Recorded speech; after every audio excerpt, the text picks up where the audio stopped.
ubod ng linaw, yung dalawang verses na yan, or cluster of verses, sinasabi ang lahat ng kapangyarihan ay na kay Jesus.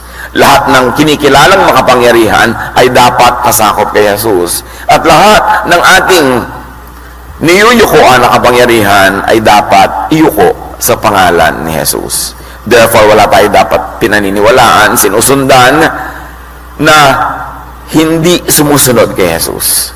Dapat lahat surrendered to Jesus para mo sukuan at sundin din. Matthew 28:19, go and make disciples.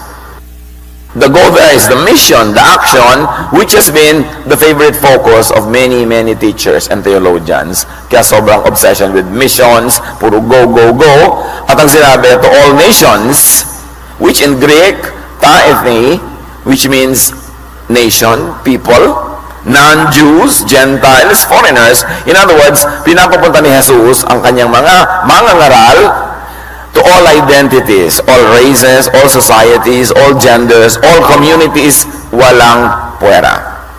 And this is revolutionary dahil ang teaching ng mga Hudyo sa kanilang mga katuruan ay pang kanila lang. Na sila lang ang kausap, sila lang ang kasundo, at sila lang ang favored. Yung sinabi ni Jesus na all nations, napakalaking departure yon from the tradition of Israel. Kaya dapat natin isipin that Jesus really led a very powerful spiritual revolution, not to keep the status quo, not to keep the traditions, but to break the walls, to make God and godliness available to all. Acts 1:8, sabi ni Jesus, you will be my witnesses in Jerusalem, and in all Judea and Samaria, and to the ends of the earth. So lahat kasali. Nung si Jesus ay isinilang, yung pagkakakilala ng mga Israelita na kanila lang ang Diyos, kanila lang ang mga kasulatan, kanila lang ang kabanalan, at kanila lang ang kaligtasan, lahat yon ay pinawalang bisa ni Jesus sapagkat ginawa niya ang lahat ng ito para sa lahat ng tao. Everywhere. John 1:12, yet to all who did receive Him, to those who believed in His name, He gave the right to become children of God. Kasi yung mga Israelita, sinasabi nila, sila lang ang anak ng Diyos. Sila lang ang anak ni Abraham. Sila lang ang anak ni Moses. Therefore, sila lang ang may-ari ng lahat-lahat. Pero sabi ng John 1:12, nung si Jesus ay isinilang, nilinaw ng Ama sa langit na ang lahat ng mananalig sa Kanya ay magiging anak ng Diyos. Israelita man sila o hindi. Ano man ang kanilang kalagayan sa buhay, ano man ang kanilang katayuan. Therefore, by the birth of Jesus, a new identity, a new nation, a new human race, if you might want to call it, has been born. This is the family of God. An invisible family, an invisible nation without borders, na ang tanging entry door mo ay faith in Jesus. Kasama ang lahat dito. Abot at sakop ang lahat ng teachings ni Jesus. Walang puwera, walang exclusiveness. On the other hand, para ma-appreciate natin kung anong ibig sabihin ng abot ang lahat, sino lang ang sakop ng teachings ni Moses? Kasi yun ang lahat ng contrast. Deuteronomy 5:1-6, tinipon ni Moises ang buong Israel at kanyang sinabi, bayang Israel. So, sino ang kausap? Bayang Israel, dinggin ninyo ang kautusan ng mga tungtuning ibinibigay ko sa inyo ngayon. So, kanino binigay? Sa Israel. Unawain ninyong mabuti at tuparin ang mga ito. Ang Diyos nating si Yahweh ay gumawa ng kasunduan sa atin sa bundok ng Sinai, hindi sa ating mga ninuno, kundi sa ating nabubuhay ngayon. So nilinaw ni Moses, ito ay para sa inyo specifically, this generation that got out of slavery, kausap kayo ni Yahweh. At sinabi niya, ako si Yahweh ang naglabas sa inyo sa Ehipto at nagpalaya sa inyo mula sa pagkaalipin. So malinaw na malinaw kung sino ang kausap, kung sino ang sakop ng kasunduan at ng utos, Israel na pinalaya mula sa Ehipto. Kung bakit naman sa kasaysayan lahat ng bansa ay sumali sa usapang yon, hindi naman sila yung kausap. So yung mga batas na yun na pinalaya ni Jesus ang Israel, yung mga hindi Israelita, belatedly, nagpasakop at sumali pa. Samantala yung mga Israelites nga, pinalaya na ni Jesus, yung mga hindi Israelites, by becoming Christians, had unwittingly gotten themselves into this kasunduan na hindi naman sila ang kausap. Israel's theology of its election, so to speak, they believe, implies that to them, sa kanila, sa ganang kanila, the Jewish scriptures are theirs, and for them alone, malinaw yan sa kanila. Kaya mga Israelites, sa buong panahon, hindi naman nagmimisyon, hindi sila nang kukonvert ng mga tao, wala silang mga massive global missions, kasi sa kanila, yung kasunduan, pang kanila lang. Malinaw yun sa kanila. But Jesus gives a new command for all people. At sinabi niya, all these teachings of mine, you have to bring to all the nations. So hindi na niya inilimit ang Israel at ang lahat ng non-Israelites sa teachings lang ni Moses at ang tradisyon ng Israel, kundi pinalitan niya ng kanyang new command at ngayon pinalitan niya ang audience, all of the world. At yun ang kahulugan ng Pasko. Sabi ng mga anghel, peace on earth.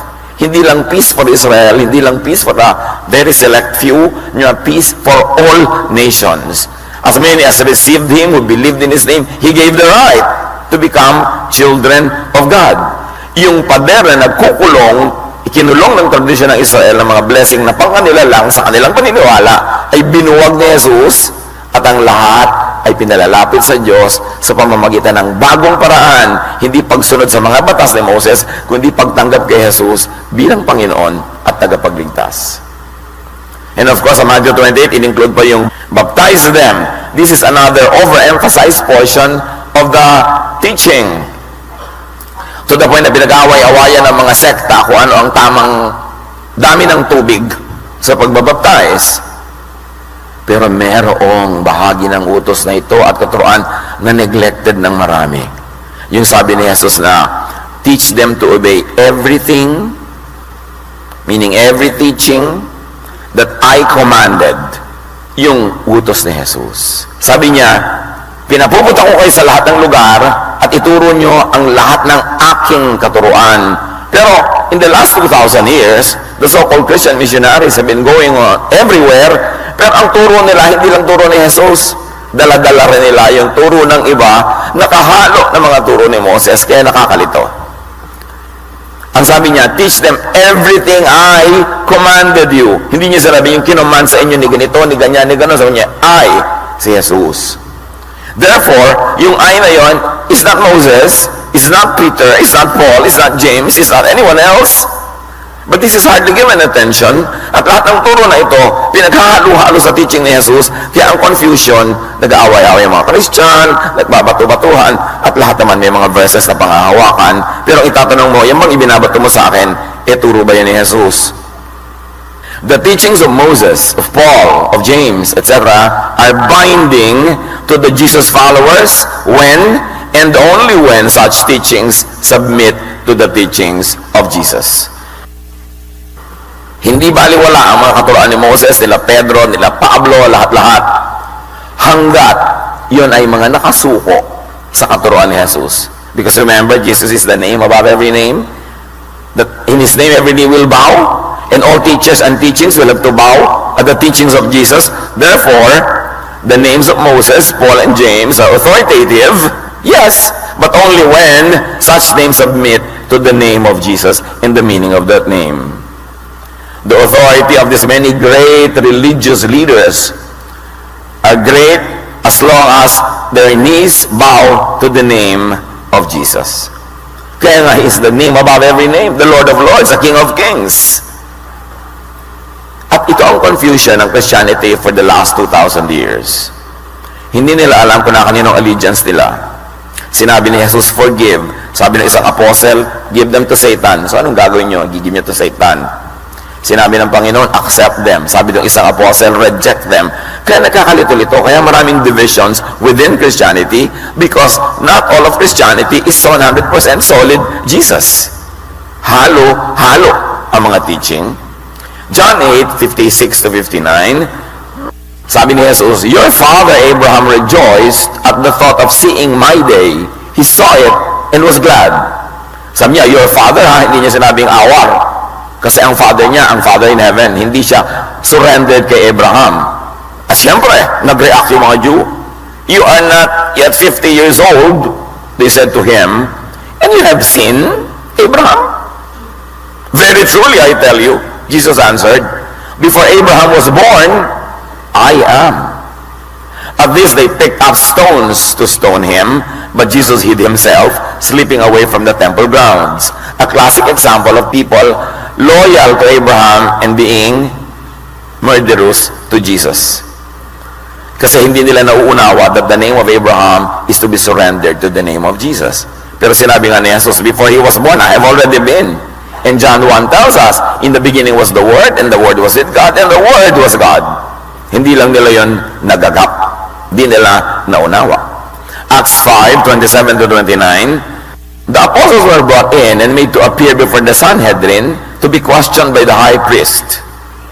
We gave you strict orders not to teach in this name, meaning the name of Jesus. He said, yet you have filled Jerusalem with your teaching. So kanina, authority name, Abraham, surrendered to Jesus. Ngayon, authority name, Sanhedrin, the ruling class of Israel, the ruling institution. And the high priest, the most celebrated personality in Israel. So, yung temple, yung Sanhedrin, yung high priest, sabi nila, sinabi sa inyong huwag kayo magtuturo sa pangalan ni Jesus. So the words of the Sanhedrin and the high priest, meaning the temple itself, Peter and the other apostles replied, we must obey God rather than human beings. So clear kila Pedro, yes, authoritative ang temple, yes, authoritative ang high priest, yes, authoritative ang Sanhedrin, but not over the name of Jesus. And God wants us to preach Jesus, sa Kanya kami magsasubmit, hindi sa inyo. Clear.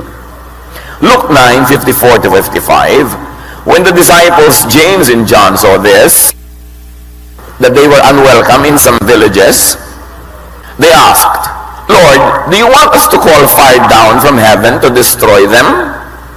But Jesus turned and rebuked them. Ano yung moral lesson? Si James na to, tsaka si John, ang gusto nila paulanan ng apoy yung mga baryo na hindi tumatanggap sa kanilang pagtuturo. Pinagalitan sila ni Jesus. So you see, James and John, their teachings, their ideas have to be surrendered to the teachings of Jesus. Dapat clear yun. Pag ang katuroan nila hindi maka-Jesus, hindi ka na obligadong sundin yun. Sila nga napagalitan eh. Kasi un-Jesus yung ginagawa nila. But according to tradition, very Christian, kasi Christian tradition is used to doing all kinds of murderous activities against those people who have other forms of belief. Christianity as a religion has been so murderous in many ways, associated with many un-Jesus ideas. Kaya dapat salain ng lahat ng 2,000 years of Christian history sa katuroan ni Jesus para maging dalisay, maging puro ito uli. Matthew 16:22-23, Peter took him aside, meaning when Jesus said he would go to Jerusalem and die there, and began to rebuke him. Never, Lord, he said, this shall never happen to you. Jesus turned and said to Peter, get behind me, Satan. You are a stumbling block to me. You do not have in mind the concerns of God, but merely human concerns. This is Peter, de facto leader of the apostles. Pero ang kanyang iniisip, kabaligtaran ng layunin ni Jesus. Kabaligtaran ng mission ni Jesus na mamatay para mabayaran natin mga kasalanan, to satisfy all the requirements of the law, to set us free from the punishment of the law. Pero sabi ni Peter, no, hindi ko kayo pabayaan mamatay. Love ko po kayo, Lord. You will never die. Sabi ni Lord, umalis ka dyan, Satan. Yung sinasabi mo, hindi yan ang kalooban ng Diyos. Imagine, Peter na yan napagsabihan pang Satan sa kanyang idea. It means lahat ng idea ni Peter kailangan isabit mo kay Jesus at yung papasalangan sundin mo. Kasi marami rin siyang ideya na hindi maka-Jesus. Eh di lalo na yung mga tao sinasabi sila ay successor ni Peter. Si Peter nga mismo nasabihan ng ganito eh. Yung human being ka pa lang na sinasabi mong successor ka niya, paano ngayon magiging lahat ng sinasabi mo tama na walang mali? Eh si Peter nga nagkamali. So ang katuroan ng lahat ng sumusunod kay Peter, representative, so-called ni Peter, dapat pa rin salain sa katuroan ni Jesus. Napakarami mga religious wars at mga pagpatay sa mga mananampalataya ng ibang kulay at paraan ang ipinapatay ng simbahan. So, sasabihin nyo, yun din ang kalooban ni Jesus. Dapat salain din yun. John 14:23, Jesus replied, anyone who loves me will obey my teaching. My Father will love them and will come to them and make our home with them. Ang tunay daw na pag-ibig kay Jesus ay pagsunod sa kanyang katuruan, which means hindi pagsunod sa mga katuroang hindi sang-ayon sa kanyang katuruan, sino man ang pinagmulan ng katuruan na yon. Pag hindi maka-Jesus, yon ay hindi dapat sundin. John 21:22, Jesus answered, you must follow me. Meaning not anyone else. Kaya napakahalaga ng ating lagi na ipinapaliwanag na Jesus filter. Na lahat ng katuruan, ninuman, mga kasulatan, ay salain sa katuruan ni Jesus. At yung papasa, which means loving, kind, accepting, yon ang ipamuhay. At yung mga hindi papasa, ilagay na lang sa library, sa file, gawing reference, pero hindi kailangan nating to kill or die to obey them if they are not surrendered to the teachings of Jesus. Never mind whoever said those teachings. Because Jesus is the only Son of God. He's our only Savior. He is the way, the truth, and the life. Wala dapat contest at walang confusion kung paano natin tatanggihan ang mga katuroang baligtad sa katuruan ni Jesus, labag sa katuruan ni Jesus, at bumabangga kay Jesus. At sabi ng Panginoon, and surely I am with you always to the very end of the age. So niya, sundin nyo ang lahat ng ito. Katuruan kong ikalat ninyo, ipamuhay ninyo, at ako'y makakasama nyo hanggang sa pagwawakas ng panahon. Now, the Greek for end of the age, which you have to see in Greek, telos tis ilikeas, means end of time, end of a period, end of an era. It doesn't mean end of the planet, nor end of the world. Dapat malinaw yan.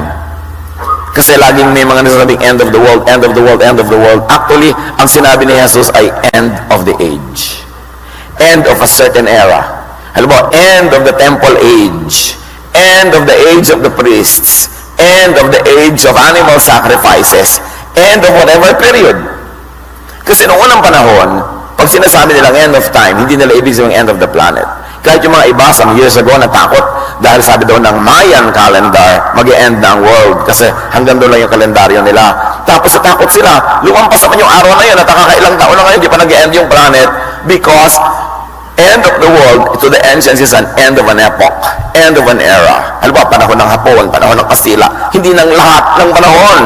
So ang tinutukoy ni Jesus na end of time is the end of whatever time he was referring to. And when you look at history, it is very probable that he meant end of the temple, end of the temple sacrifices, end of the leadership of the priests in Jerusalem.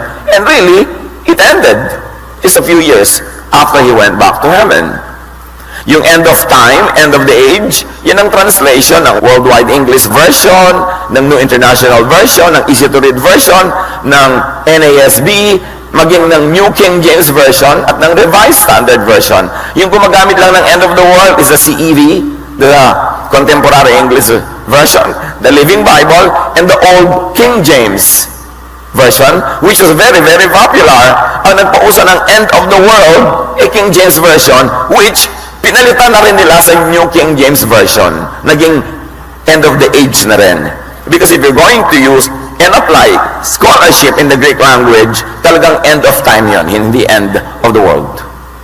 So ang dami-daming unnecessary fears that were born out of a translation of a word. But that is not our topic now. Meanwhile, some first-generation Christians tried to graft and submit Christianity to Jewish teachings and traditions. Handyan pa lang, sariwa-sariwa pa ang bakas ni Jesus, yung mga Kristiyano nung early church, ipinapasok na uli nila yung mga laws of Moses, laws of Judaism, at sari-sari into the Christian church.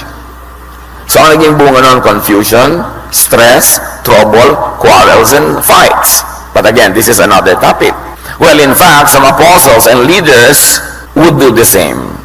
Sa panahon pa lang nila, marami nang nagpapasok ng ibang ideya.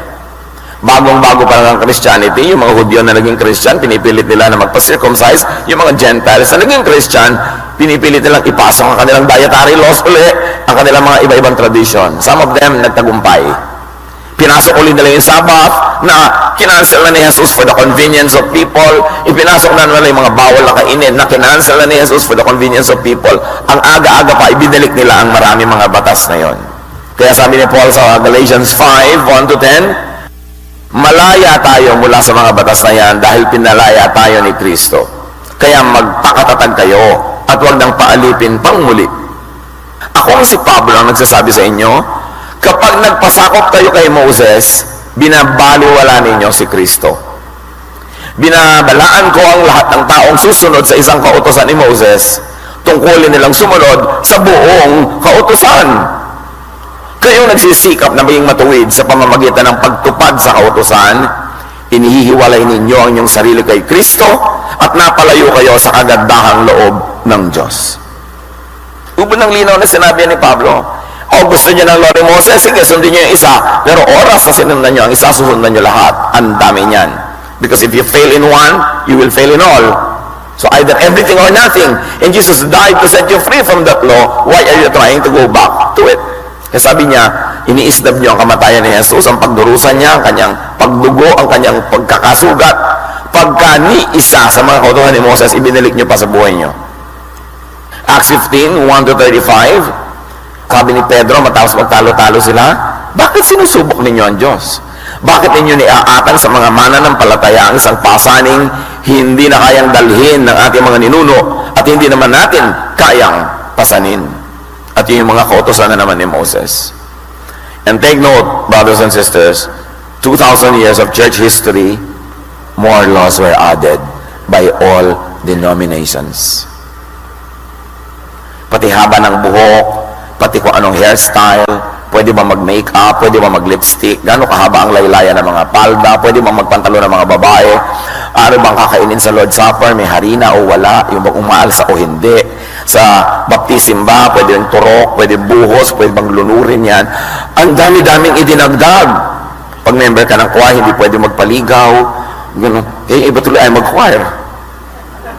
Pagka ganito, pagka ganyan. Ito lang ang version, wala nang ibang tamang mabasahin na version. Lahat yan dinagdag ng mga Kristiyano daw. Kaya may pagkakaiba yung Christianity at Jesusness. Kasi sa Christianity, halo-halo pa ang lahat, parang chapsuy, bulang-lang, lahat na. Kaya sinasala mo ang matirayan ng Jesusness. Because yan teaching Jesus. Sabi niya, teach them to obey everything I commanded you. Jesusness, hindi Mosesness, hindi Paulness, hindi Peterness. Pagamat may mga teaching ang Moses, ang Paul, ang Peter na maka-Jesus, hindi sundin yun. Pero yung hindi, dapat ilagay na sa library. Kasi sabi niya, iniwawalay ninyo ang inyong sarili sa kabutihan ng Diyos pag bumalik kayo sa kanyang mga legalidad. Kaya sabi ng Panginoon sa Matthew 28, 18-20, Jesus came to them and said, I am with you always to the very end of the age. Ibig sabihin, huwag niyong kakalimutan, namatay ako para kayo lumaya. So, Jesus is always with us to set us free, to keep us free, very, very important, and to save us from condemnation by the law. Kaya yung mga tao, Kristiyano na, mananampalataya na, punong-puno pa rin ang guilt sa mga kulang nila sa buhay. Nalilimutan nila that Jesus is already for us. Sa takot nila na mayroong pagpuso, sa takot nila na mayroong magsamantala doon, at tuturo na lang nila ulit, please. Pero hindi na yun, Jesus, ha? Moses na yun. Hindi ba talaga natin kaya magturo ng kapatinan ng Diyos, magpapatawad ng Diyos na walang panakot, walang blackmail? Hindi ba natin pwedeng payagan ng kapwa natin na mag-enjoy talaga ng rest, ng freedom, because of the word of Jesus? Natin na tayo overprotected, natatakot tayo, mag-abuso sila. So, bagyan na lang natin ang mga bawal o yan, mga pagdalan, baka silang mag-abuso. Pero si Jesus, hindi niya sa inyo. Sabi niya, did anyone condemn you? Sabi ng babae, no one said, well, I won't condemn you. Your life is sin. Pero lagi natin gusto mag-condemn. Gusto natin mag-control. Okay, magturo niya, baka sobrang lumuwag ang buhay nila. Baka sobrang sila mag-enjoy. Pero yung turo na Jesus ang dapat natin ituro, yun ang Pasko. Pero kung merong Pasko, tapos yung nagkaluhan ng huli yung mga Diyos na nakakasakal, nakakagilty, nakakapanakot, hindi ka maraming Pasko. Ang tawag ng Pas. Hindi ko naman maintindihan yung mga tao na salitang Pasko. Pas. Ano ba sila mo lang eh? Huwag ka na magtipid, Pasko ka lang. Pass. Akala ko kung sino yung tinatawag, ako pala, pass. Diba? Tapos ispelin lang yung pastor, PSTR pa. Konting bawal sa lang idadagdag yun, ipibuuin. Ang dami-daming mga ganong mga kung ano-anong kaugalian na hindi natin sinusuri. But keep this in mind, Romans set us free. Bible, the book of Romans, Jesus, and even Paul tells us how free we have become. Romans 8:33-34, who can accuse the people God has chosen? No one. God is one who makes them right. Who can say that God's people are guilty? No one. Christ Jesus died for us, but that is not all. He was also raised from death, and now he is at God's right side, speaking to him for us. So keep this gift in mind, and keep this gift at hand, that Jesus lives to make intercession for us. Lagi-lagi na sa pagsisikap natin, nadadapa tayo, nagkukulang, nagkakamali. Don't forget, Jesus is at the right hand of the Father interceding for us. Meron tayo naging pagkukulang, may pagkakamali, sabi ni Jesus, charge to me, di ba? Sasabihin ni Jesus sa Father, paid na yan. Sasabihin ni Jesus, charge to me. Huwag natin kakalimutan what it means to have Christmas. Of course, hindi yan dapat pagsamantalahan para tayo magwala sa buhay. Pero sa mga pagsisikap natin, magiging kulang at kulang talaga yan dahil tayo'y tao and God remembers that we are dust. And that's when you apply na meron kang Savior. At ang ipapaalala natin sa ating kapwa, pag nadadapa, nagkakamali, na sila man ay may Savior, hindi ang ipapaalala natin, paparusahan sila, papagalitan sila, mananakot tayo, at magpapahirap sa kalooban ng tao. Hindi yun ang dala ni Jesus. Sabi niya, I came to bring you peace. I give you rest. Be at peace with your humanity. Alam kong human ka. Kaya may John 1 at may mga kung ano-ano pa mga chapters. Kaya may nagsasabi na, if we are a failure, remember that we have a Savior. John 8:36, so if the Son sets you free, you will be free indeed. Do not join religion only to be chained, only to be made guilty, and only to be condemned. Kasi para kang kumuha ng batong ipinukpok sa ulo mo. Sasali-sali ka para ka lang maalipin, para ka lagi matakot, lagi kang pagalitan, at lagi kang pagiltihin. Bakit mo gagawin yun?